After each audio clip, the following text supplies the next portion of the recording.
Liana. Saya bisa memanggil apa ini? Sukanya dipanggil apa? Raisa. Mbak tuh Mbak Raisa ya. Gimana kabarnya hari itu Mbak Raisa? Baik. Ya. Kemarin dibawa ke sini hari apa masih ingat? Tidak ingat sama sekali. Ada apa dibawa ke sini? Dia lakuin sesuatu. Sudah berapa lama? Ada suara tuh kayaknya suara ya. Kita nanti ngobrolin tentang suara-suara itu ya. Oke. Kenapa? Suara-suaranya itu menyeramkan atau bagaimana? Menyeramkan. Seram. Ada penglihatan juga? Mendengar melihat bayangannya? Tidak. Kalau ada suara-suara itu yang dilakukan oleh Mbak Reza? Biasanya saya langsung pulang menutup telinga. Kayak apa coba? Coba itu tadi contohnya.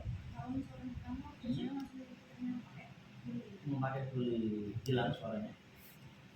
Seperti sama tapi masih jelas.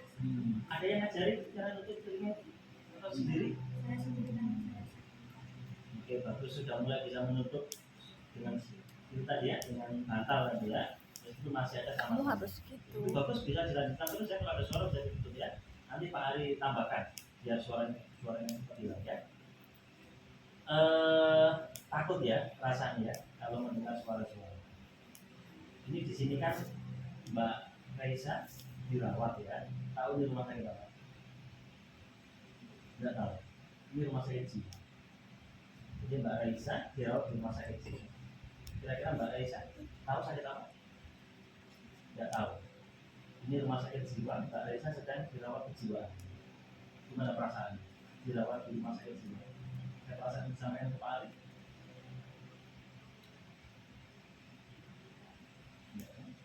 Sakit jiwa itu ada sakit seperti yang Mbak Raisa sampaikan, mendengar suara-suara yang meragukan padahal orang lain nggak dengar.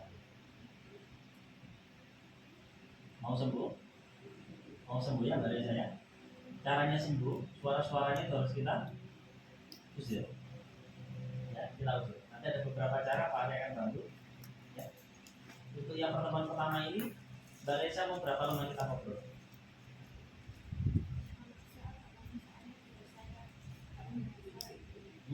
Mbak Raisa kalau lagi ada orang yang diajak ngobrol, nggak ada ya suara-suaranya ya, oke bagus. Ya, nanti Pak Ari ajarkan untuk mencari teman juga biar nanti suara-suaranya nggak muncul lagi. Ya. Kalau untuk pertemuan pertama ini saya ajarin cara yang pertama 10 menit saja mau ya, kita 10 menit cara untuk mengusir suara-suaranya tadi ya. Kita mau ngobrol di sini atau di tempat lain yang lebih nyaman? Di sini saja ya. Besok kalau misalnya Mbak Raisa pengen ke tempat yang lain boleh ya, jangan biar diajak ngobrol ya. Baik, coba Pak Ari dikasih cerita. Tadi mendengar ya, selain mendengar ada mencium bau-bauan? Tidak ada. Terus ada seperti ada sesuatu yang memegang? Tidak juga. Tidak coba pernah merasakan seperti makan sesuatu tapi sebenarnya nggak ada? Enggak, jadi hanya melihat saja ya, melihat suara, mendengar saja ya, mendengar suara-suara. Coba diceritakan kembali. Suara-suara itu seram ya tadi ya. Berbicara apa enggak suara-suaranya? Memaki. Laki-laki atau perempuan? Laki-laki. Coba diingat. Mirip suaranya siapa? Ada seseorang yang mirip suaranya kayak gitu? Alba.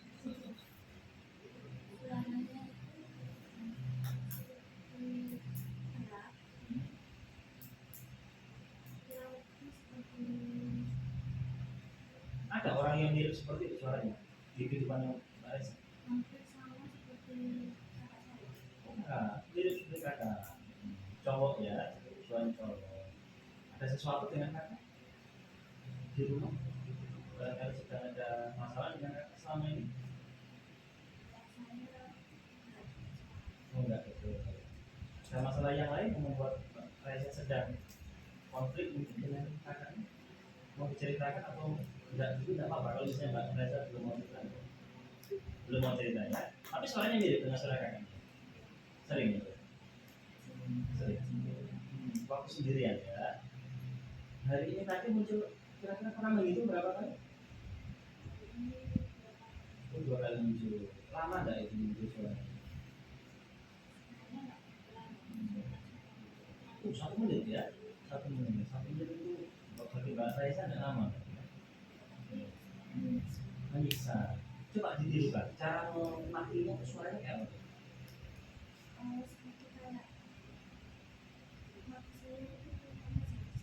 Tidak tahu. Contohnya.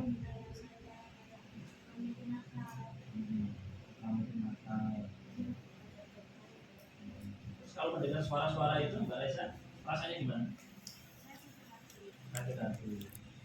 Marah gitu? Pernah melakukan sesuatu sampai mengikuti suara-suaranya itu? Teriak-teriak saja. Baik. Mbak Reza, Pak Ari percaya, ya, Pak Ari tahu bahwa Mbak Reza mendengar suara-suara. Pak Ari percaya, Mbak Reza mendengar suara-suara caci maki itu dan lain sebagainya. Tapi itu hanya di Mbak Reza saja. Pak Ari tidak mendengar suara itu. Pak Ari tidak mendengar suara itu. Jadi orang lain selain Mbak Reza itu tidak mendengar suara itu. Nah itu namanya halusinasi. Ya, kasih edukasi ya. Itu namanya halusinasi. Halusinasi itu Mbak Raisa mendengar suara-suara yang sebenarnya nggak ada. Nah permasalahannya bisa jadi itu Mbak Raisa dengan suara-suara tadi itu mirip dengan suaranya kakak ya. Nah, mungkin nanti barangkali di pertemuan selanjutnya bisa cerita kepada tentang ya. Pak Ari ajari caranya ada 4 nanti ya. 1 nanti kita usir secara langsung. Yang kedua nanti kita belajar minum obat. Yang ketiga kita nanti cari teman untuk ngobrol biar suara-suaranya nggak muncul.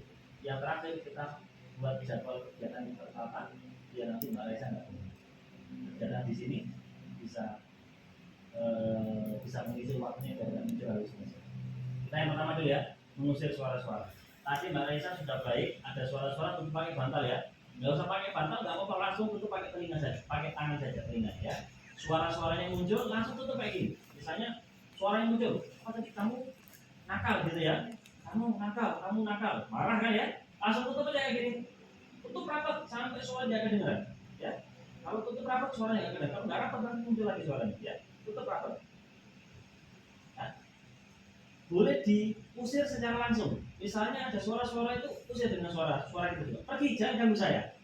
Pergi, jangan ganggu saya. Sudah, jangan ganggu saya. Seperti itu ya. Contoh misalnya gini, ada suara-suara masuk, kamu nakal. Tutup telinga. Pergi, jangan ganggu saya. Sudah, pergi, jangan ganggu saya. Coba didengarkan, masih ada? Kalau masih ada, tutup lagi. Pergi, jangan ganggu saya. Kalau sudah hilang suaranya, sudah. Begitu muncul lagi suara-suaranya, lakukan seperti itu. Gitu ya. Sekarang coba. Ada suara-suara, tutup telinga dulu. Ya, rapat. Usir suara-suaranya. Jangan ganggu saya. Coba lagi. Coba dibuka telinganya. Ada suara-suaranya? Masih sama? Ayo tutup telinga lagi, usir suaranya lagi. Jangan ganggu saya. Coba dibuka telinganya, masih ada? Sudah tidak ada. Nanti begitu ada suara seperti itu ya. Oke. Ini cara ini tetap rekam bawah. Cara ini untuk awal ya. Untuk awal ketika kita masih merawat pasien di rumah sakit jiwa. Kenapa? Karena untuk mengevaluasi pasiennya melakukan terapi kita atau tidak. Jadi ajarkan seperti itu. Ya. Karena untuk kita mengevaluasi pasiennya sedang mengusir suara-suara. Ya. Tapi kalau pasiennya nanti sudah mulai terbiasa dengan cara ini, kalian harus mengubah, mengusir tanpa harus tutup telinga, tanpa harus bersuara-suara. Ya, di pertemuan kedua, ketiga, keempat, evaluasi. Suara-suaranya masih muncul? Masih. Gimana caranya mengusirnya? Kemarin muncul, tiba-tiba Mbak, terus saya tutup telinga, pergi, jangan ganggu saya. Hilang nggak suaranya? Hilang. Nah, sekarang coba latihan mengusir tanpa tutup telinga, tanpa suara. Usir dalam hati. Ada suara-suara, udah merem saja, usir dalam hati. Pergi, jangan ganggu saya. Ucapkan dalam hati. Gitu ya. Jadi jangan suruh tutup telinga terus. Nanti kalau pasiennya pulang di rumah, lagi jalan-jalan, tiba-tiba suara-suara keluar, masa dia langsung di jalan gini, ya kan? Dia lagi naik angkot gitu sama tetangga-tetangganya, tiba-tiba suara muncul langsung dia pergi jangan ganggu saya. Tetangganya ya kabur, bukan halusinasinya, ya kan? Nah, itu harus kalian tekankan. Untuk pertemuan awal, nggak apa-apa, ajari pasiennya dengan tutup telinga.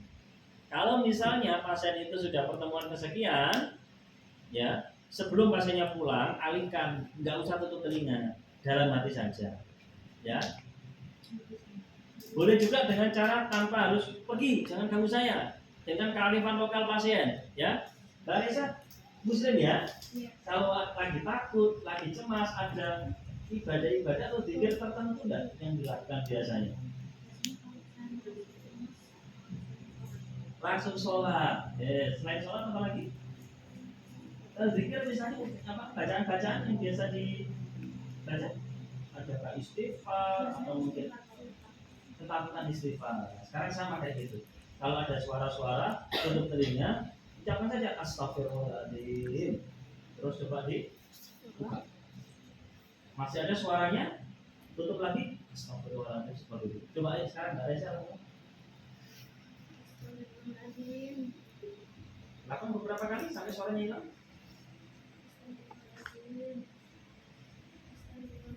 Coba dibuka. Ya. Boleh ya. Kadang-kadang beberapa pasien nggak suka dengan pergi jangan ganggu saya. Boleh kamu ganti dengan istighfar. Apalagi pasiennya muslim, nggak apa-apa. Ya. Ingat ini hanya pertemuan pertama, kedua sampai pasiennya bisa melakukan. Kalau pasien sudah terbiasa menghardik, pasien dilatih apa tadi? Ya, menghardiknya cukup dalam hati, biar nggak dianggap aneh sama orang lain. Ya, nanti kalau kamu nggak mengajari seperti itu, kamu malah membuat pasiennya malah seperti aneh di lingkungannya. Ini habis pulang dari rumah sakit jiwa bukannya sembuh malah musir-musir tetangganya. Nah, ya. Maka dia mengusir semua. Ya, fase kerja selesai, masuk ke fase terminasi. Gimana perasaannya Mbak Raisa?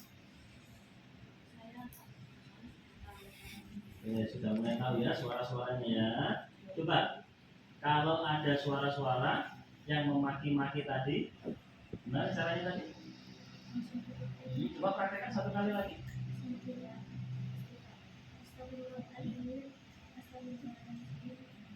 Mana Mbak Raisa suka? Pakai cara yang pertama pergi, jangan ganggu saya, atau pakai istighfar?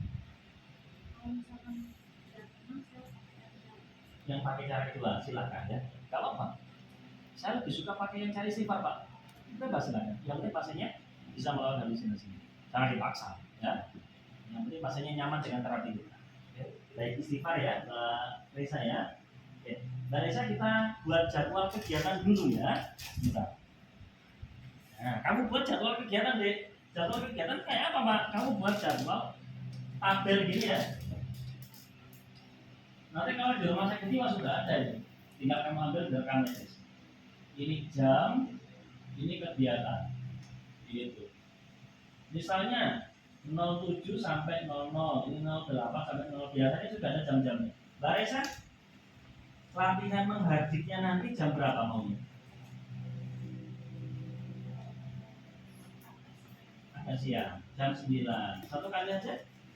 Kalau Pak Ari tawarkan 3 kali bagaimana? Minimal ya. Oke, kalau 3 kali jam berapa saja Mbak Reza? Yang paling sering aja. Suara-suara yang muncul biasanya pas jam berapa? Kita latihan menghardik. Setelah makan pagi. Setelah pagi, kira-kira jam 8 mungkin ya. SD1.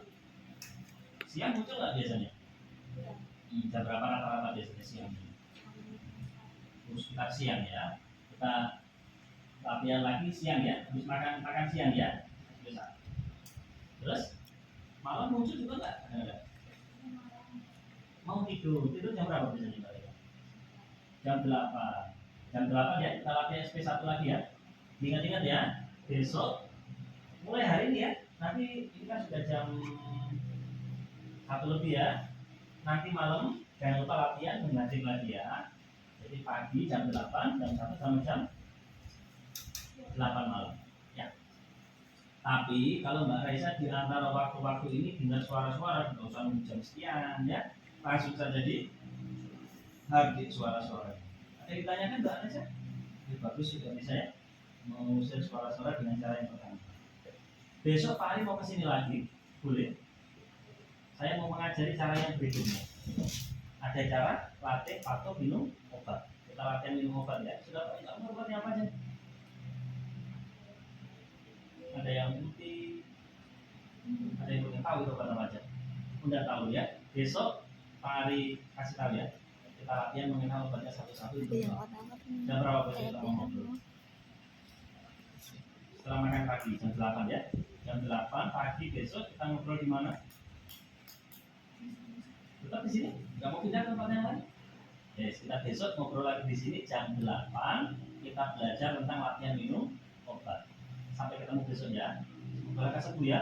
Dilakukan ya Mbak Reza ya, biar cepat sembuh ya. Sampai ketemu besok. Assalamualaikum. Tidak usah bilang terima kasih dulu ya.